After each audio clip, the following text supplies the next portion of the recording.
My name is Sarah Coleman, and I'm a working artist living in Nevada City, California. Since it was built in the 1860s, the center of our town's cultural life has been the Nevada Theater. In 2021, the theater was closed because of the pandemic, and that created an opportunity to paint a giant mural inside the auditorium.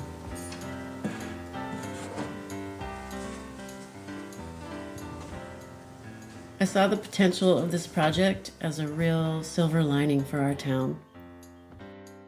We were coming out of a dark time, and this could breathe new life into our community by creating a space where anyone can walk in and feel at home.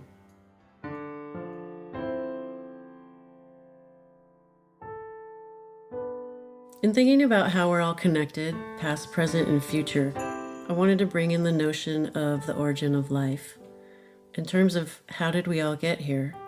So in one corner in the auditorium, there's a nebula where stars are born, and in the other corner, there's our Milky Way galaxy that we live in. And considering that we're all made of star stuff, I wanted us to be surrounded by stars to help us all get back to our essence. I also set out to incorporate the elements of life. For Earth, there are crystals and mushrooms and kind of a cave setting in the back corners. For fire, there's a sun centered on the back wall of the auditorium. For water, there are the Yuba waterfalls spilling down off the balconies and flowing back into the pool. And then for air, well, there's this giant atmospheric sky blanketing the whole auditorium. And there are Chinese lanterns blowing in the wind. These lanterns represent the rich Chinese history of our community during the gold rush. Also, I really wanted to honor the Nisinan tribe, which is our local tribe here in Nevada City, who were the original inhabitants of this land. I worked with them and got their permission to use the imagery of a specific basket that was made here and has been handed down in their family. We also included a second Nisinan design and created a border along the ceiling, elevating it up to the highest point in the sky of the auditorium.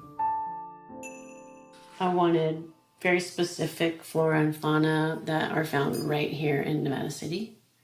So I pored over a lot of my field guides, but also looked at other references that just gave more of like a sort of designed-based version of things like oak leaves and acorns, and chose to include the Humboldt lily, which is a beautiful flower that's only found here. I also wanted to put the Chinook salmon back in the Yuba River to make it like it used to be.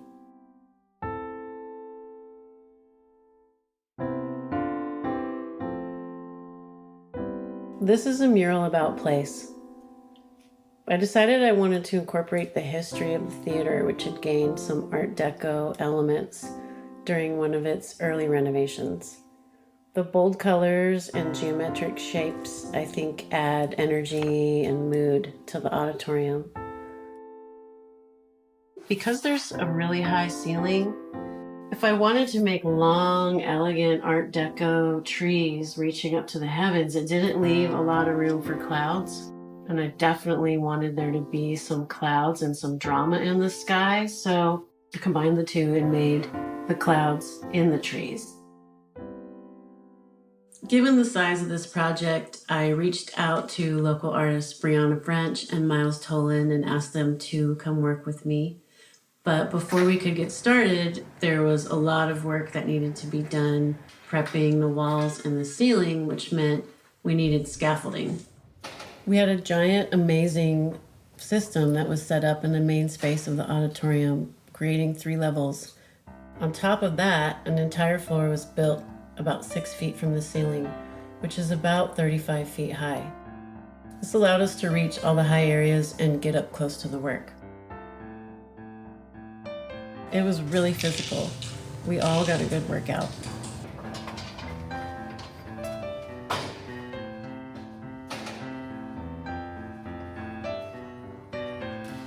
The first leg of the journey was getting the scaffolding up so that the second leg could happen, which was getting the walls plastered.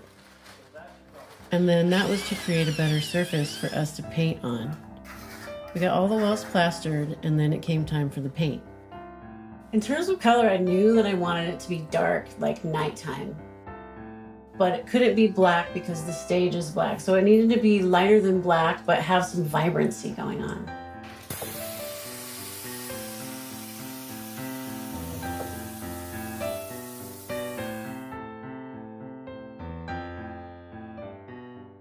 So this is what it looks like.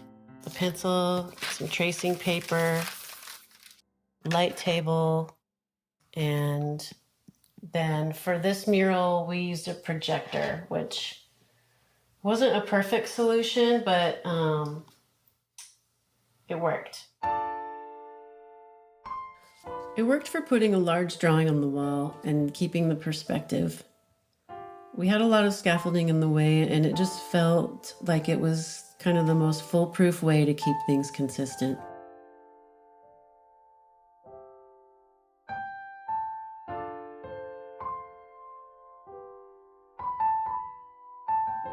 A couple of other challenges were keeping things level while working on a sloped floor and working in a dark space. So theaters are inherently dark. So you're making a painting on the wall that will always be seen in extremely low light conditions.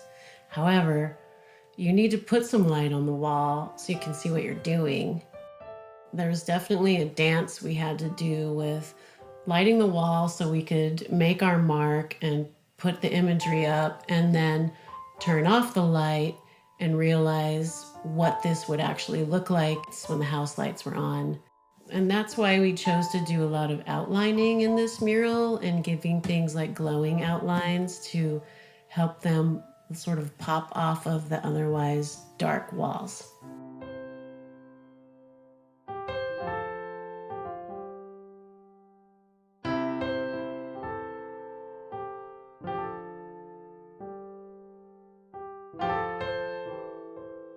I really couldn't have done this project on my own, and the three of us work really well together. Brianna brings a lot of skills to the table. I really feel fortunate because she and I are synced up and see things in the same way, which is really rare. I had a vision from the beginning of an oversized full moon on the ceiling of the auditorium, and I'd seen a lot of Miles's work and seen that this is something he could do really well. I imagined some rings around the moon, and luckily both of us work in a wait and see kind of style, like let's get the moon up first and then see what it needs.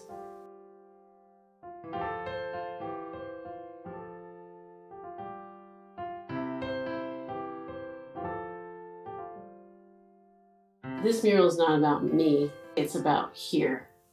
And it's for the people that live here, and it's about what goes on here and what has happened here. And, you know, it's going to push towards things that will happen here. And the mural's purpose is really to enchant and inspire visitors. It helps them arrive at that place in their mind that is open and full of wonder, and just gets them ready to view and experience the show that they're about to see.